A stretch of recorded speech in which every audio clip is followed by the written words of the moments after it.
Esta es una ciudad estratégica y es un punto de interacción entre el Ande, la costa y la Amazonía peruana. Esto lo ha sido desde épocas remotas y el lugar de Jaén era considerado, como hemos estado conversando con el señor gobernador, como una zona estratégica. Hemos traído a la región un total de 10.530 dosis de la vacuna Pfizer que ya se ha entregado a toda Cajamarca, de las cuales alrededor de 3.510 están destinadas a Jaén. Y también para el resto de Cajamarca hemos entregado las otras 7.020 dosis para continuar con el plan de vacunación. Este ha sido una de las principales tareas del Gobierno de Transición y Emergencia.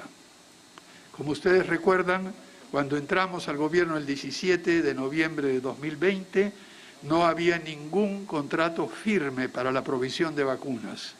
En la actualidad, tenemos ya asegurados casi 65 millones de dosis que alcanzan para vacunar a todos los peruanos y peruanas mayores de 18 años, algo que esperamos el próximo gobierno pueda completar y cumplir hacia fines de este año. El proceso de vacunación ha requerido no solo negociaciones muy intensas con más de 9 laboratorios para conseguir estas dosis de vacunas, sino una reingeniería total del área de vacunación en el Ministerio de Salud y la colaboración estrecha de los gobiernos regionales.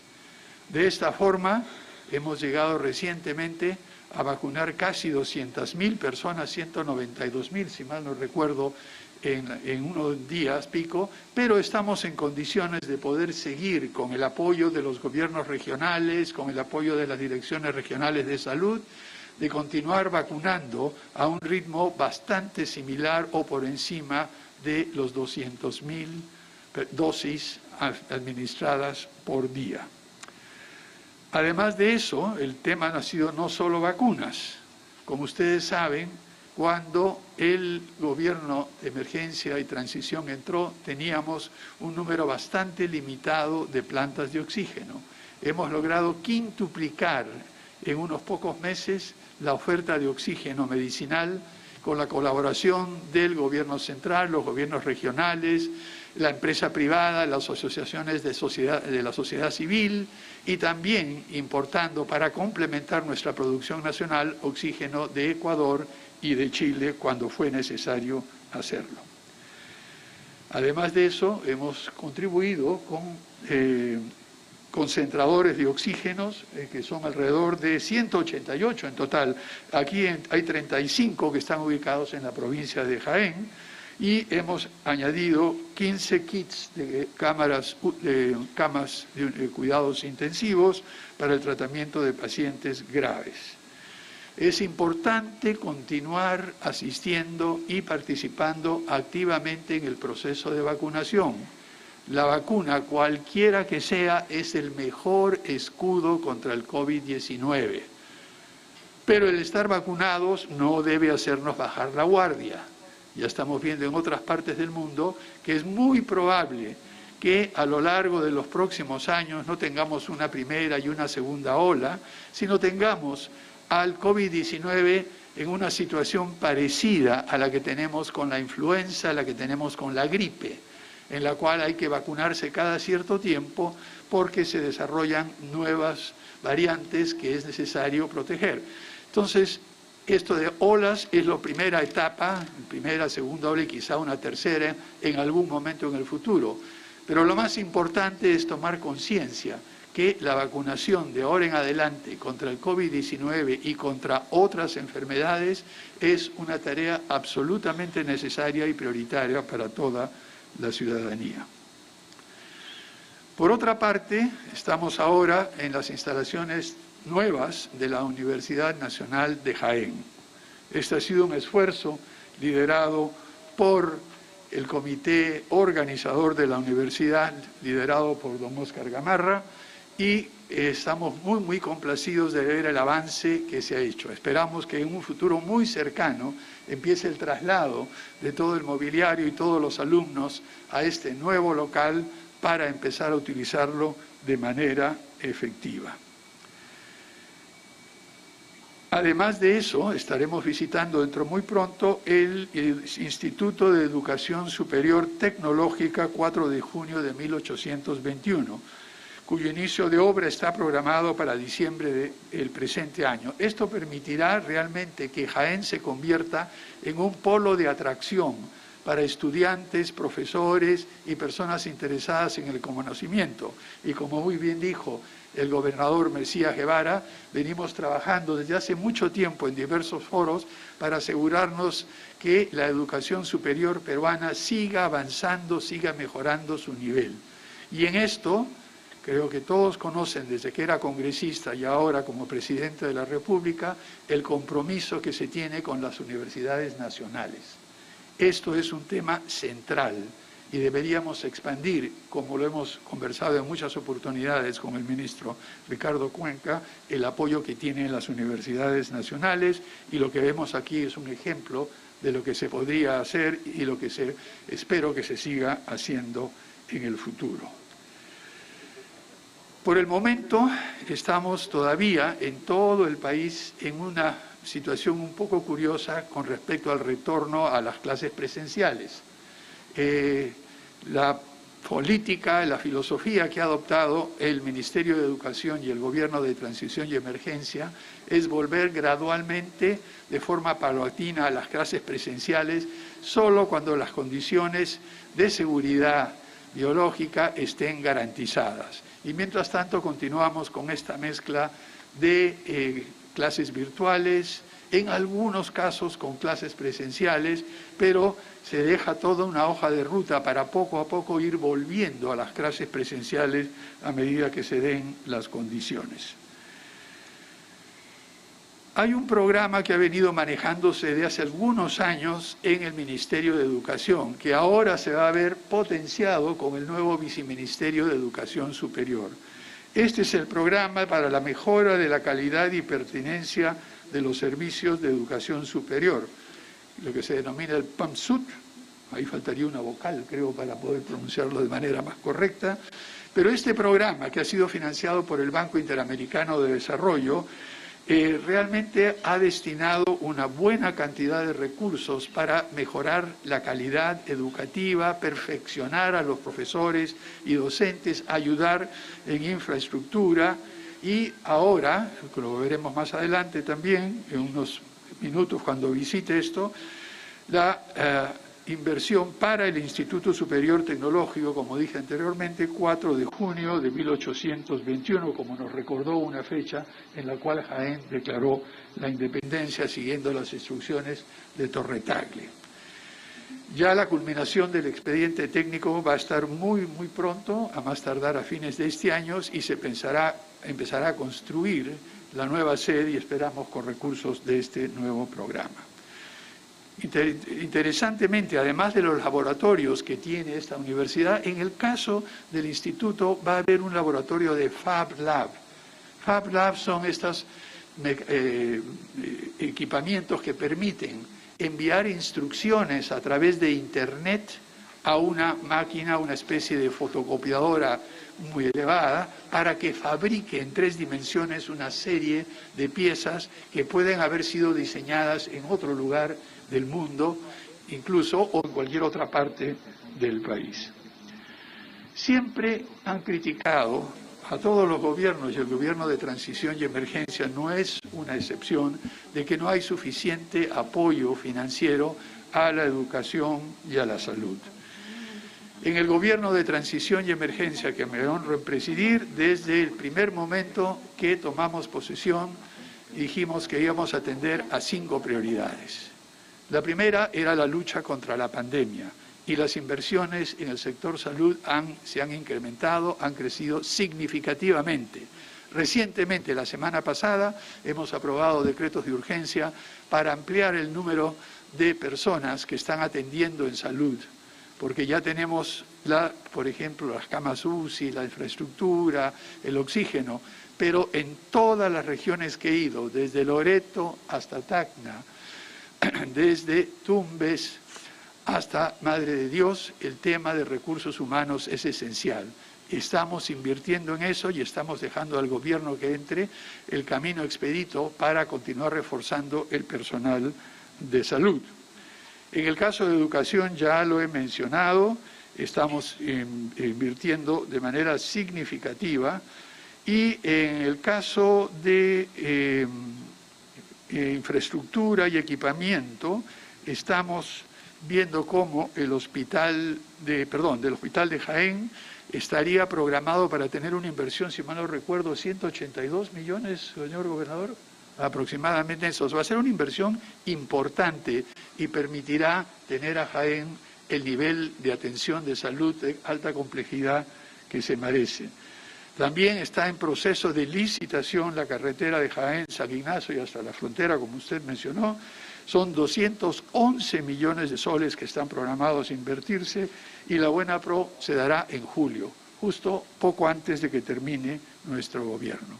Además de eso, pese a la pandemia, en colaboración con el gobierno central, los gobiernos regionales han ido aumentando el ritmo de inversión pública. Así, por ejemplo, la Autoridad de Reconstrucción con Cambios ha invertido niveles récord durante el primer trimestre, que nos ha hecho llevar en términos del total de la inversión pública a batir el récord que se tenía desde hace más de 15 años. O sea que no es solamente el tema de atender estas prioridades que les he mencionado, que son salud, que son educación, eran las dos primeras. En tercer lugar, todo el tema de elecciones libres y limpias, que ya estamos culminando con la segunda vuelta y esperamos las decisiones del Jurado Nacional de Elecciones. Además de eso, nos comprometimos a una lucha frontal contra la corrupción y en ese sentido hemos sido totalmente transparentes en las actuaciones que ha tenido el gobierno de transición y emergencia. Es decir, estamos cumpliendo con los compromisos que adquirimos y estamos seguros que el gobierno entrante continuará estos esfuerzos que hemos iniciado en el gobierno de transición y emergencia. En el gobierno de transición y emergencia no prometemos lo que no podemos cumplir, pero cumplimos lo que comprometemos. Y quizá el legado más importante que dejaremos es que se puede gobernar de manera diferente, distinta, con transparencia, con apertura, sin corrupción, trabajando en equipo, invitando al sector privado, a la sociedad civil, los gobiernos regionales, los gobiernos locales, a trabajar junto con el gobierno central. Bien, queridos compatriotas de Jaén y de todo el Perú, hago nuevamente, como lo he hecho en repetidas oportunidades, un llamado a mantener la serenidad y la calma y el orden en momentos bastante críticos para nosotros, en los cuales los organismos electorales autónomos darán su veredicto una vez se culmine la revisión de todo aquello que tienen entre manos. Hemos respetado escrupulosamente la autonomía de los organismos electorales y como me comprometí hace un tiempo, quien entre el 28 de julio habrá ganado la presidencia de la República tras un proceso limpio, tranquilo, ordenado, sin ningún tipo de disturbios que haya de una manera u otra modificado o afectado el proceso electoral. Dicho sea de paso, eso lo decimos no solo nosotros, no lo dicen no solo los organismos electorales, pero todas las misiones internacionales de observación electoral han confirmado que se trata de un proceso que se ha realizado sin tropiezos, de manera limpia y transparente. Mire, nos ha costado casi 200 años de edificar la República del Perú. Por supuesto, con limitaciones, con imperfecciones, pero también con virtudes y aciertos. Llevamos ya varios decenios, elecciones limpias, sin ser cuestionadas y sin problemas, y lo que sabemos es que ha habido muchísimos peruanos que se han sacrificado por mantener esta independencia a lo largo de los años. La idea central que tuvieron ellos y que tenemos nosotros es dejar a sus hijos y nietos un país digno, donde a pesar de nuestras diferencias, a pesar de los distintos puntos de vista, seamos capaces de rescatar desde el fondo de nuestro ser aquel respeto, aquella camaradería, aquel compañerismo que ha hecho de la especie humana la única especie capaz de progresar continuamente. Apelemos a nuestra propia humanidad, mantengamos la calma y aceptemos en el final los resultados electorales que el Jurado Nacional de Elecciones, con toda su autonomía y siguiendo procesos que ya están establecidos y acordados, declare finalmente a la persona que estará a cargo de los destinos del país a partir del 28 de julio. Agradezco mucho el caluroso recibimiento de Jaén y de toda la región de Cajamarca. Es un gran gusto de estar con ustedes nuevamente y felicito el trabajo que se viene haciendo, no solo en el ámbito educativo, como hemos podido ser testigos hoy, sino en diferentes otros ámbitos de infraestructura, los ámbitos de salud, educación, como lo dije hace un momento, y en fin, todo aquello que atañe a un gobierno regional en colaboración con el gobierno central. Muchísimas gracias a todos. Bien, han sido las palabras del presidente de la República, Francisco Sagasti, en el marco de esta visita de inspección que ha realizado a la nueva ciudad universitaria de la Universidad Nacional de Jaén. Un área de 10 hectáreas que ya en infraestructura está completamente concluida, en la cual se ha podido invertir 64 millones de soles. El jefe de Estado ha dado a conocer entonces de que para el próximo año, si Dios quiere, al retomarse las clases presenciales, se va a contar ya con toda esta moderna infraestructura ya completamente equipada para que sea un retorno ideal de clases los estudiantes universitarios de la Universidad Nacional de Jaén, que por cierto, esta sede que estamos apreciando y que el jefe de Estado ha recorrido, es la primera sede, la primera ciudad universitaria de Jaén propia, y es que en los últimos años la Universidad de Jaén venía operando en un local alquilado, completamente reducido en la misma ciudad. Esta ciudad universitaria se encuentra a 12 minutos de la ciudad de Jaén, en la localidad de Yanayacu, y que ya ha sido culminada en lo que concierne a la infraestructura. Declaraciones a la prensa por parte del jefe de Estado. Preguntas, adelante, por favor. Primera pregunta a cargo de Andrés Chancafé, directo al grano de XTV. Señor presidente, buenos días. Bienvenido a la provincia de Jaén a nombre de la prensa de Jaén, Cajamarca. No sé si usted habrá verificado, supervisado, porque tengo acá en mano el documento oficial de la Universidad Nacional de Jaén, el oficio múltiple 017 para la inauguración de la obra hoy día, 8 de la mañana. En áreas de lo que usted ha dicho, en áreas de la transparencia y la lucha contra la corrupción, queremos que nos indique en qué avance de obra está o si ya está inaugurado. Gracias, presidente. Bien, muchísimas gracias. Esto ha sido una visita de supervisión, no de inauguración, como lo conversamos con toda claridad. Pero dejaría yo al ministro de Educación que explique exactamente en qué punto está la inauguración de este campus. Adelante, por favor.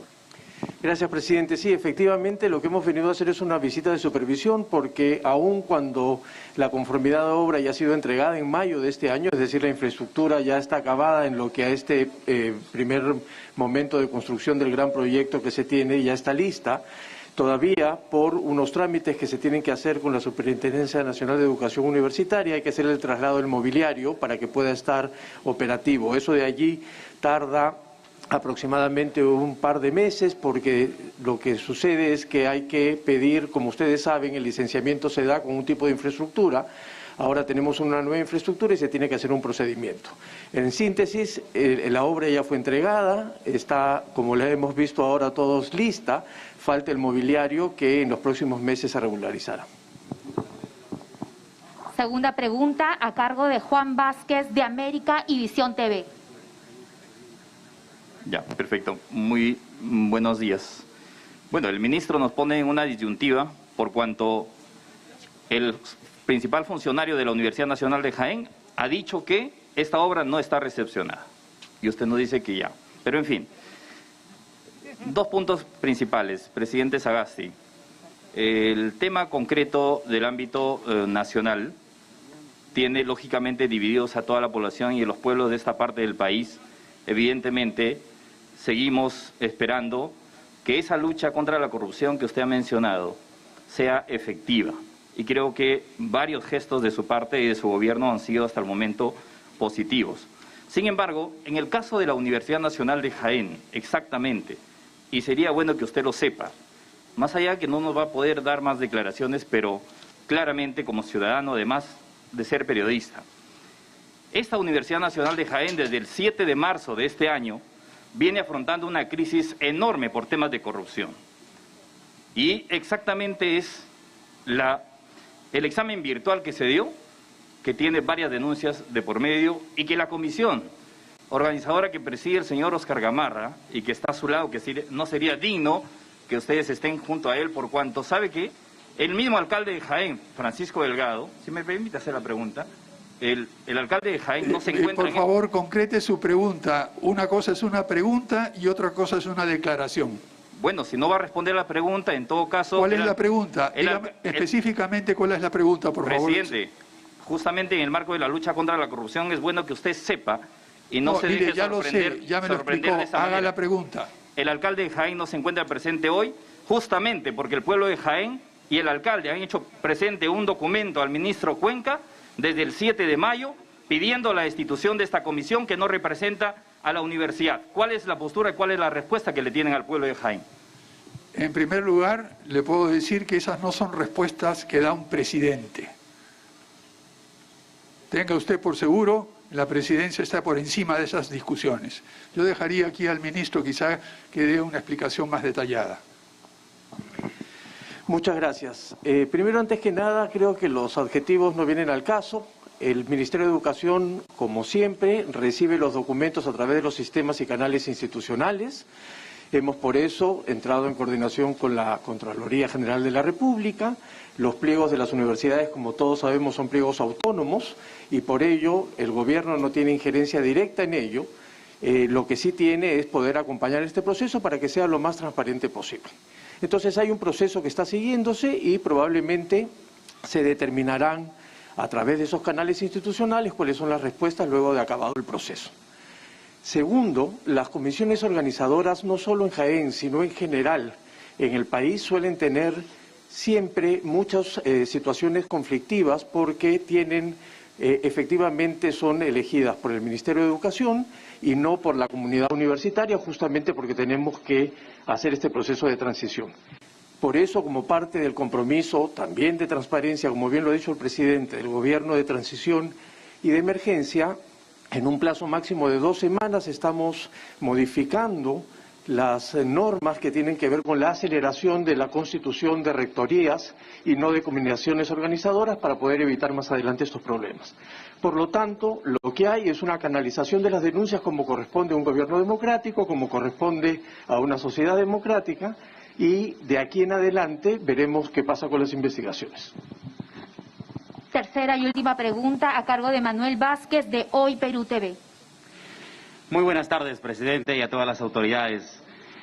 Solamente para precisar que hay más de 5 procesos judiciales que involucran a esta comisión organizadora. Eso mancha precisamente a la Casa Superior de Estudios y también genera desconfianza en los estudiantes y además, ya lo decíamos, lo que se ha quitado la confianza por parte de las autoridades. Además, aprovecho también para hacerle llegar ¿Cuál es su pregunta, por favor? Sí, aprovecho aquí para hacerle que se mencione respecto a ello y además aprovecho la solicitud para hacer llegar de todas las familias del nororiente peruano sobre la implementación de más carreras universitarias aquí en la Universidad Nacional de Jaén. Bien, muchas gracias por su planteamiento. Lo que se verá en el momento será si son apropiadas las carreras, se tendrán que aprobar siguiendo los canales respectivos, como ha dicho el ministro de Educación, y yo confío que esta universidad logrará superar los problemas que aparentemente se han planteado en esta ocasión, y como bien ha dicho el ministro, todo sigue su curso regular. el gobierno central, considerando que las universidades son autónomas, no puede tomar parte ni de un lado ni de otro lado. Corresponderá a la Contraloría, en primera instancia, ver si hay algún acto que merezca ser denunciado, y en segundo lugar, a las autoridades de la SUNEDU, ver la forma en la cual se pasa de la comisión organizadora a unas autoridades elegidas de acuerdo a las normas de la ley universitaria. Yo confío que no solo en esta universidad, sino en todas las universidades que ha mencionado el señor Ministro de Educación, ya que estamos tratando de expandir y de apoyar a las universidades nacionales en todo el territorio nacional, se superen rápidamente algunas dificultades y problemas que se han venido observando y se logre realmente crear una serie de instituciones en las diversas regiones de nuestro país que sean capaces de demostrar excelencia académica, excelencia en investigación y contribuir al desarrollo regional, al desarrollo del país y al desarrollo de la ciencia, la tecnología y las investigaciones en todo el mundo. Muchísimas gracias.